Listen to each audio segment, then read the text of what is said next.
قایق‌های تندرو در طول زمان به تعبیر رسانه‌های خارجی به کابوس آمریکایی‌ها تبدیل می‌شوند، به گونه‌ای که آنها به هر شناور کوچکی، حتی شناورهای تفریحی، مشکوکند. مجهز بودن به انواع سلاح‌های متحرک از جمله نقاط قوت قایق‌های دریایی است.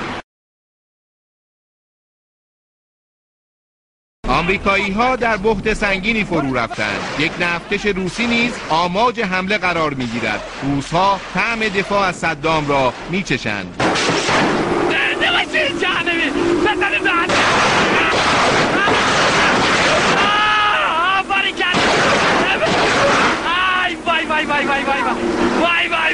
وای جانم بخدا.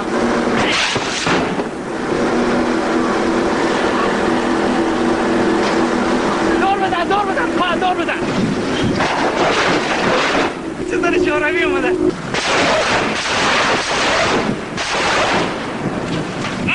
ترکش سو بخن وایسا